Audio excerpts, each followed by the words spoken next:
I'd like to welcome everybody to our noon session with one of our favorite projects at CGLA Infrastructure, the Port of Corpus Christi. I'd like to introduce the Port of Corpus Christi CEO, Sean Strawbridge. Give him a brief introduction, and then we'll jump right into the questions. But Sean has 25 years of experience in the global transportation and energy sectors.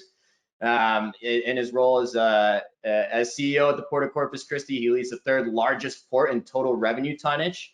And is a veteran of many world-class organizations. So I don't know, Sean, do you have anything to add to kind of that introduction? Well, Brent, I'm just happy to be here and want to thank CGLA for the kind invitation. I'm just so tickled to also be considered, one of our projects be considered as infrastructure project of the year by CGLA. Yeah, no, we're big fans, as mentioned. So I mean, nice little segue there, but can you just give us an overview of the latest projects going on at the port and kind of your strategic vision moving forward? Well, Brent, I want to make sure that your participants understand the Port of Corpus Christi is the largest gateway for U.S. energy exports in the United States. We're the largest export gateway for U.S. produced crude oil, and we do a fair amount of liquefied natural gas, as well as other natural gas liquids and other energy forms. We also do a fair amount of renewable energy, as Texas is the largest producer of wind energy in the Union. So it's a very important gateway for Texas and certainly for the nation. We move about $200 million a day of goods value through the port today, and we have 90 projects of various forms that we're currently working on. The cornerstone project is, of course, the deepening and the widening of the Corpus Christi ship channel. That's a 36-mile long swath of federalized channel, and we're deepening that to 54 feet, mean lower low water, from its current depth of 47 feet. And we're widening it to 530 feet in width from its current narrowest point of 400 feet in width. And then we're adding what's called barge shelves, 200 feet of barge shelves on either side. It's a project that's been on the books for the federal government since 1990. Congress finally authorized it in the WRDA 2007 bill, and we got our first dollar of funding 10 years later in 2017. And the Army Corps of Engineers is certainly the executor of the project, but the Port of Corpus Christi, as the non-federal sponsor, has a cost share responsibility for the project as well. And with this project in place, it will be the most improved ship channel in the entire U.S. Gulf, and is forecasted to add another $50 billion of goods value exports to our national economy. Wow, that's certainly impressive. And just for people's kind of own awareness, how do you guys kind of go through the process of vetting partners for those projects, and what are ways to get involved with the port? Well, certainly as a public agency, we've got a procurement policy and a procurement process like any other public agency, competitive bid for goods and services. There's certainly some exceptions. In the state of Texas, you can't competitively bid engineering services, architectural services, legal services. So there's also professional services that can be selected based on qualifications. But we have a capital project, or we had a capital program in 2020 that was about $250 million.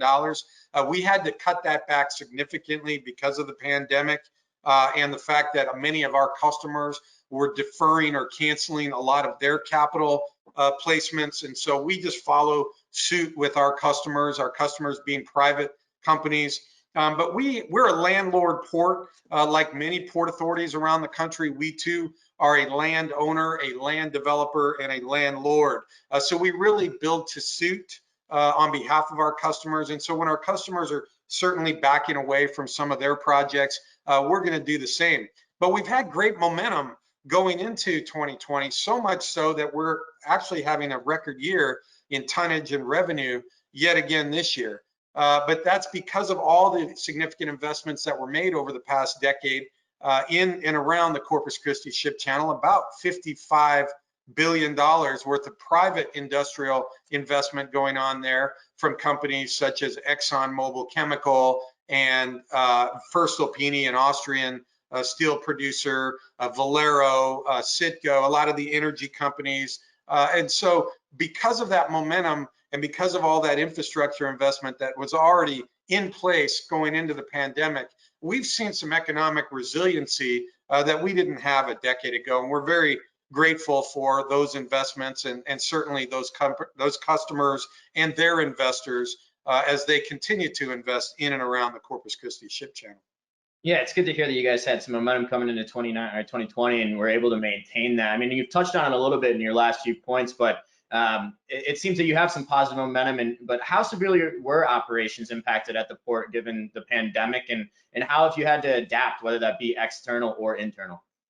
Yeah, it's a great question, Brent. You know, 2020 has been extraordinary for everybody. You know, no business has gone untouched or unscathed by the pandemic and the associated economic destruction, including the energy industry, which about 85% of our 145 million tons of cargo that we'll move this year are directly or indirectly tied to the energy industry. And so when we saw the protocols for COVID-19 being employed in the first quarter of this year, we saw an acute demand destruction globally for energy. You know, the world consumed about 100 million barrels a day of crude oil. That dropped precipitously to about 70 million barrels. So we lost 30% demand in just a few short weeks, which created an oversupply, which is why you continue to see rate pressure on crude oil. And that had an impact on our volumes as well, not only for crude oil, but certainly for refined products. We've got 7 refineries in and around the Corpus Christi ship channel operated by 3 great refiners, Valero, Flint Hills, and Citgo. And you saw significant retracements in motor gasoline, certainly in jet fuel. Diesel held up a little better because you know, folks are still ordering on Amazon, and so they're still trucking and rail and vessels for that matter. But we did see a second quarter that was significantly less than first quarter, but then we saw strength coming back into third quarter. And that's why we continue to have a record year. We set another volume record in August. But you know, we still have an oversupply, and so we think that we'll kind of plateau for 2021. We're not going to see that meteoric growth that we've been seeing over the last 4 or 5 years. And then when it comes to just COVID-19 protocols, you know, CISA, the Cybersecurity and Infrastructure Security Agency, which is a subset of the Department of Homeland Security, recognizes ports and certainly the energy sector as critical national infrastructure. And so those workers have to continue to work. And our workers did just that, as did our customers' workers. But we had to employ all the protocols to make sure that we were keeping that curve on the downside. We did see a spike in the earlier part of the year that made national attention because we've got a lot of great beaches, and we were seeing a lot of folks getting out of those urban areas and coming down to the coast, which did cause a bit of a spike. But really the bigger impact for us has been the weather. We've had 27 named tropical storms or hurricanes in this season, and we experienced 2 of those. We experienced Hurricane Hannah in July, and then we had Tropical Storm Beta. So it's been really an interesting year for us, not only because of the pandemic, but certainly the very active weather patterns that we saw this year. The great news is we're seasoned. We had Hurricane Harvey back in 17, and so our incident management team was very familiar with what they needed to do. We stood up our IMT 4 times this year, 4 times. I've been at the port 5 years. We had only stood it up once prior to 2020, and that was for Hurricane Harvey. The fact that we had to stand it up 4 times this year just really showed the tribulations that we've had to go through. But in spite of all of those challenges, we continue to see growth and continue to demonstrate some resiliency, economic resiliency. And so we think that as we work through some of those supply overages in the liquefied natural gas and certainly in crude oil and some of the finished products, 2021 will probably be a plateau, and then we'll hopefully resume some semblance of normalcy in our growth trajectory in 2022 and beyond. Kind of going on along the topic of resiliency and there's been a huge push towards the renewable energy sector in the US and to varying degrees. And I know that you talked about a lot of the downward pressures with traditional energy sources and price movements and things along those lines. So given your extensive history of the oil and gas industry, you guys are doing quite a bit on the renewable energy front. Can you just talk about a little bit of that? Well, look, the average voter, 28 to 34, Republican or Democrat, has climate change as either 1, 2, or 3 on her or his top list of priorities. And there is certainly a correlation between atmospheric carbon concentrations and climate change, in my humble opinion. And so we've got to have an all of the above approach to energy, and that includes renewables. And so the Port of Corpus Christi made a conscious decision back in 2017 to buy 100% of its energy buy as renewable energy. We have an abundance of wind energy in Texas, and certainly Corpus Christi, if you've been down there, it's a great windsurfing spot and sailing spot. We get some great southeasterly prevailing winds for about 9 months out of the year that are very strong. And we took full advantage of that by buying that renewable energy. So 100% of our buy, even though we're the largest export gateway for oil and gas, 100% of our energy buy is renewable. We also do a fair amount of wind components as those come through and are moving to other parts of the country. So we move a fair amount of those components as well. The other thing that people need to understand is, fossil fuels are in abundance, and because of the extraction technology innovations, we're blessed with an abundant supply of fossil fuels. What we've got to really focus on is how do we continue to reduce those carbon concentrations, reduce those emissions, and invest more in carbon capture and sequestration technologies. And that's where the Port of Corpus Christi has established what we call the Technology Advancement Program, a TAP program, if you will, where we're trying to influence by bringing our dollars, some federal grant dollars, and certainly some state money to an incubator type of environment for some of these young technology companies who are really focused on those carbon capture and sequestration technologies, allowing them to test those technologies and plant some seed money in a real world environment like the third largest port in total waterway tonnage in the country. That's a great opportunity that we see to be a part of the solution and yet continue to serve the oil and gas constituency. Which the other thing that people don't realize, and I've got kids who are of voting age, they didn't realize that 53% of every barrel of oil that's produced, only 47% goes into mobility transportation sectors. The other 53% go into plastics and medicines and things that really make the quality of our life better. Medical supplies, our smartphones, electric vehicles. So there is still a fairly heavy dependency on petroleum products, which do improve the quality of our lives and certainly our livelihoods. We've just got to do a better job of explaining that to the voting constituency because, when you see the rhetoric that's going on, and you and I talked about this before the show, what's going on in DC right now with things like banning fracking and the Green New Deal, that's more about politics than really it is about improving the environment. We think we're taking a much more pragmatic approach to cleaning up the environment, and the conversion from coal to natural gas and power generation in this country over the last 4 years, that alone has had the biggest single impact on reducing atmospheric carbon concentrations in the United States. So we're very proud to take that leadership role. Yeah, absolutely. And I think you touched on a bit of the kind of adopting innovative technologies point that the port is kind of working on.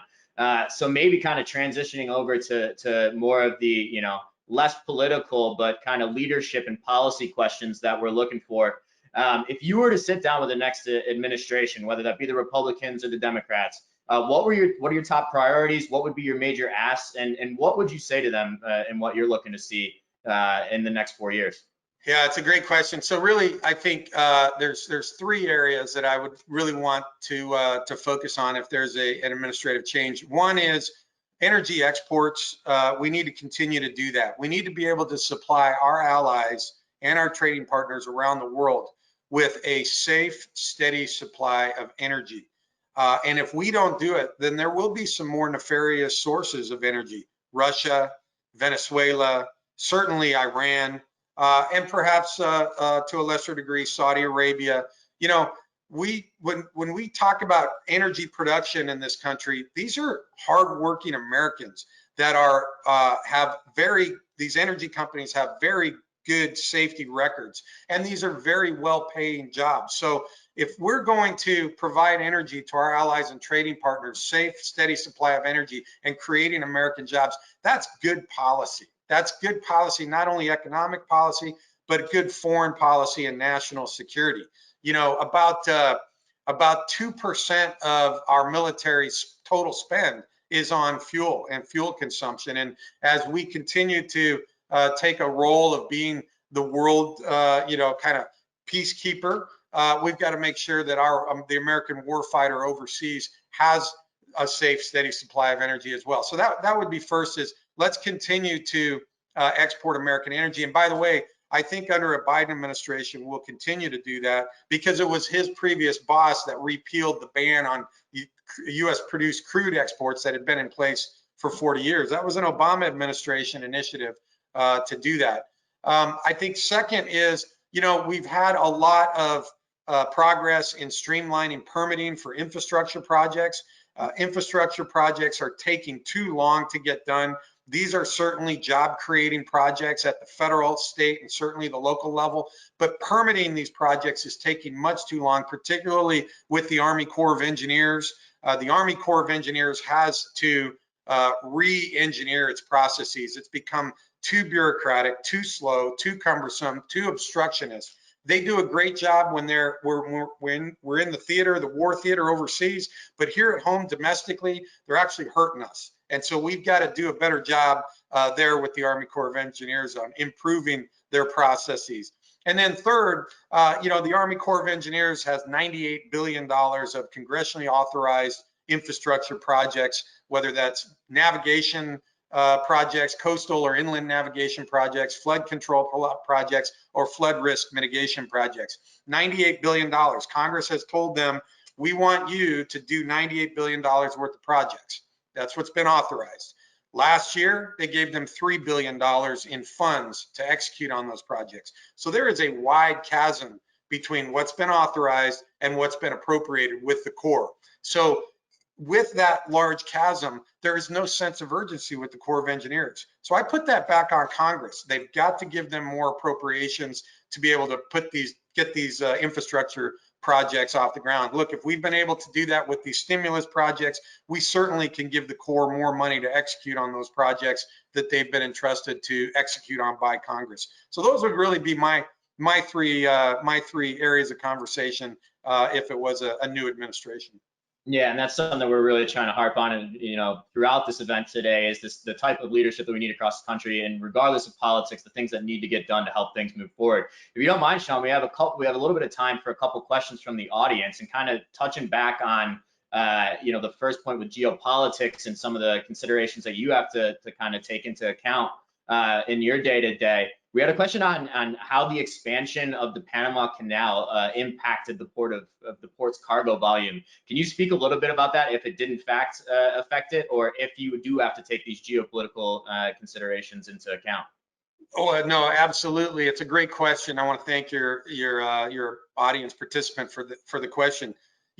What's happened over the last 30 years, and I've been doing this is my 30th year in the maritime business. What's happened over the last 30 years is vessel technology has evolved. In other words, vessels have gotten much larger. They can carry more cargo on one ship, whether it's container ships or whether it's tankers, whether it's LNG vessels or propane vessels. They've become much larger under what we call single screw technology, single power plant, single propeller technology. You look at some of these container ships, 25,000 TEU. When I started 30 years ago, the largest container ship was 4,400 TEU. So you can see how much larger they've evolved in that period of time. The problem is infrastructure hasn't been able to keep pace with that vessel evolution. And that's why you see this arms race for ports and certainly the Panama Canal to build more infrastructure to accommodate those larger ships. Because if you don't do that, you get relegated to a niche player. And the Panama Canal Authority, or the ACP, recognized over a decade ago, more than that, about 15 years ago, that if they didn't put in a new set of locks that could handle those larger classification of ships, they would be relegated to a niche player in global trade lanes. And so that's really why they made that investment. And that's why we're making our investment, and many ports around the country and around the world are digging deeper channels, longer berths. They're putting in taller cranes to be able to handle the larger classification of ships. I think what surprised the Panama authorities, and right before COVID, I sat down with the new Panama Canal administrator, and we broke bread, and we talked a lot about the energy sector, because the second largest sector behind containers for the Panama Canal is the energy sector, the LPG ships and the LNG vessels that are going through the canal. About 38% of total transits are energy vessels, energy related vessels. And a lot of that now is being sourced in the United States, because the US is now the largest producer of energy. And for the first time in 70 years, we're a net exporter of our energy production. That's a big paradigm shift that has only happened in the last 3 or 4 years. And Corpus Christi is certainly at the tip of the spear of that. So they're fully dependent on us being able to handle those increased volumes and be a good gateway and not be a bottleneck. And we certainly are appreciative of the investments that they're making, as well as other ports around the world. Interesting. It's a peek behind the curtain, the meetings that go on between the Port of Corpus Christi and the Panama Canal. I think we have time for about one more question, and it goes back to the point of resiliency. And the question is, what kind of resiliency enhancements does the port have planned to deal with the increase in number and severity of tropical storms and hurricanes? And how did you guys deal with the post-Harvey recovery? Yeah, look, the one way that you increase resiliency is through preparedness, okay? So we focus on what we call preparedness. That's the before, okay? That's a lot of planning. That's a lot of drills. That's a lot of exercises. That's making sure that everybody knows what their role is during an incident, that we have proper equipment positioned in the right way, that when we're constructing new facilities, we're constructing it with a level of design to handle some of these larger storms. Category 4, of which Harvey was a Category 4 hurricane that came ashore right in Corpus Christi. I mean, we were ground zero for Hurricane Harvey. And so really it's all that preparedness. The more that you're prepared, which by the way is one of our core values. We have what we call our Seaport Values. Seaport is an acronym for safety, empowerment, accountability, preparedness, optimism, respect, and teamwork. Those are our core values. You know, our priorities change, but values don't change. And preparedness is one of our core values. And so we spend a lot of time in making sure that we're prepared for whatever's coming our way, whether that's a man-made disaster or a natural disaster or economic opportunity or economic destruction. But the more that you're prepared, the more you're going to be resilient. And resilient is how you withstand the incident while you're going through it. And the higher the level of resiliency, then the faster the recovery. That's the after. So we spend a lot of time preparing, drilling, exercising, and in an incident, when we stand up our incident management team, I am not the CEO of the port. I sit on a policy. I am not the head of the IMT. I sit in a corner and don't speak unless spoken to. Everybody has to know their roles, and that's when our emergency management experts take over, and they're the ones that are really ensuring that we're working with all the different stakeholders, whether that's federal agencies, state agencies, our customers, our contractors. We work with everybody because no single agency and no single organization has all the resources they need. So what I would impress upon your listeners is make sure you have those relationships in place before something happens, because it's very tough if you don't have those relationships in place to forge them when you're in the middle of an incident and you need those relationships. And that's where that preparedness really comes into play. Yeah, being proactive instead of reactive is certainly the name of the game. Well, for the sake of remaining on time, Sean, we're gonna kind of close things up here. But I just want to thank you, both you and all your staff down at the port, for all the great work that you guys are doing. And the kind of thing that we've been harping on is this is not the end of a conversation, but the beginning of one, not only between CGLA and the Port of Corpus Christi, but for the broader infrastructure community for the next 4 years. So with that being said, thank you so much, and I'll leave you with the last word. Thank you, Brett. I, again, appreciate the opportunity to talk about what we're doing down in Corpus Christi. And I'd just like to say for all those listeners, we're certainly open for business. Texas is a great place to do business. So come on down. The water's warm.